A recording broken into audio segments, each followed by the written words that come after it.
It is the largest sexual abuse settlement ever in higher education. Last week, the University of Southern California announced that it would pay more than $850 million to hundreds of women who were allegedly preyed upon by a campus gynecologist over nearly 3 decades. It's the third settlement that USC has reached with groups of victims. All told, USC will pay more than $1 billion to survivors in multiple legal settlements. The women were among thousands treated by Dr. George Tyndall. He was the sole full-time gynecologist at the university from 1989 until 2016, when he was finally suspended. Since then, he's been arrested, charged with dozens of assault counts, and is now awaiting trial. Audrey Nafziger is one of the survivors of the abuse. She's now a sex crimes prosecutor and deputy district attorney in Ventura County, California. And a warning, our conversation contains explicit language involving sexual abuse. Audrey Nafziger, thank you so much for being with us. This gynecologist was able to abuse these women, allegedly, over 27 years without the university moving to step in until the very end. How was that possible? You know, Judy, it's almost inexplainable because there were complaints. I saw him in 1990, and I know that a woman in 1989 complained to the university, and they did nothing. And they received repeated complaints throughout the decades, and still they did nothing. They empowered him to continue to perfect preying upon women. It's just horrible. As you said, you were one of the earliest victims. You said 1990.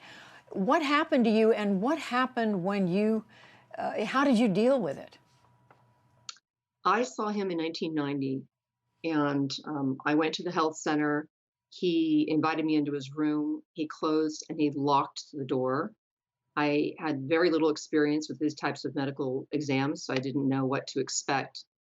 And so after he locked the door, he had me get on the table, disrobe, put my feet in stirrups, and proceeded to give me an examination without gloves. He, during part of that examination, he asked to take photos of my body. He positioned my hands and helped me participate in those photos. And this is with an old 35 millimeter kind of camera. He told me it was for medical purposes, for treatment. He false diagnosed me with a sexually transmitted disease that I learned to find later was untrue. He went to the back of the room and dimmed the lights, and he started telling me a story about his time in the Philippines, how he passed a woman around in a bar with a bunch of men.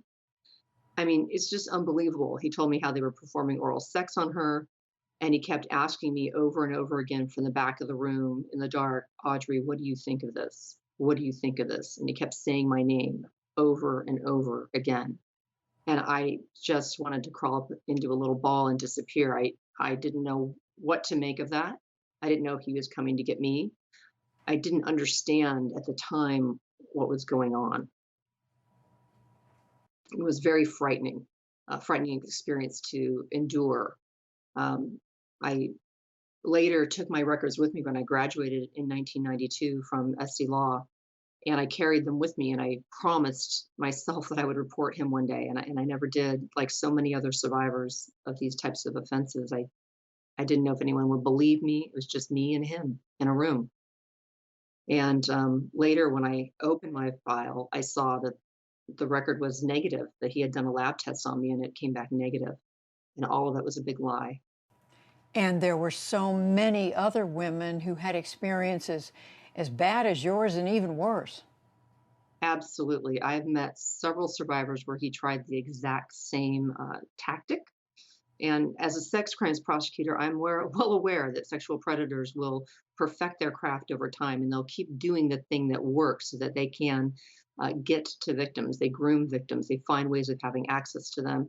And it was really just horrifying to find myself in the shoes that I find myself in, to know that I am one of thousands of women that he put his hands on for sexual interests and in criminal horrible ways. He did it for his own sexual sick desires.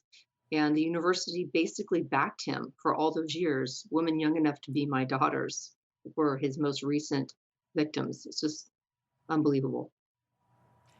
It's so hard to understand. And as you say, there were so many women didn't complain, but many did complain.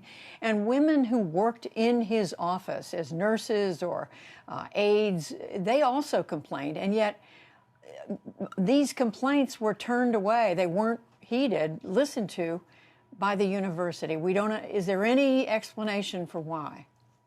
Well, I can think of a couple of things. I mean, USC prides itself on its brand, and that has led to its downfall and many other scandals, not unlike this one.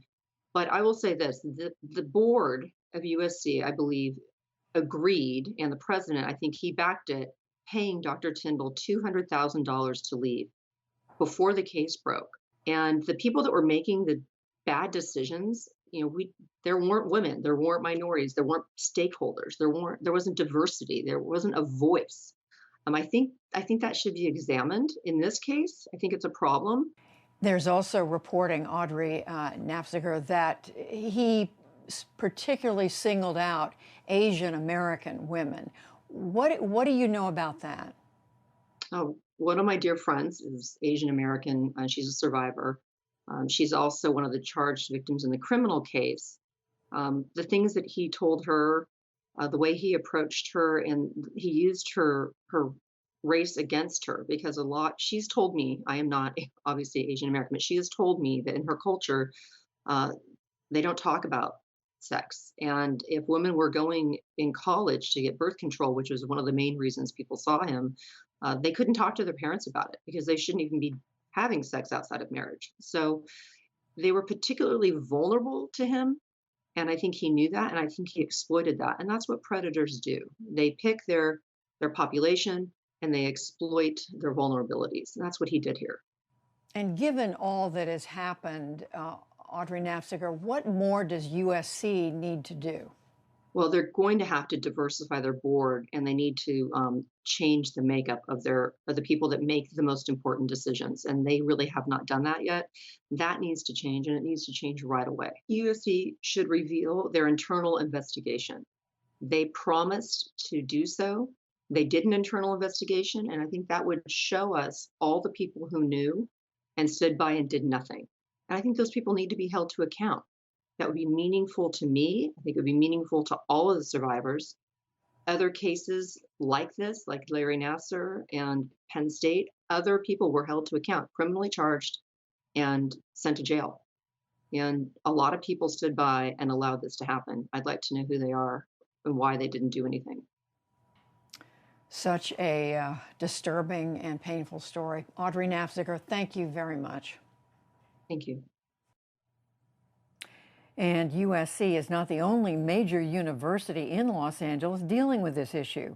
In January, UCLA reached a $73 million settlement with more than 5,000 women who were patients of a former gynecologist there, Dr. James Heaps. He faces more civil litigation, as well as over 20 criminal felony counts related to sexual conduct. Heaps has denied the allegations.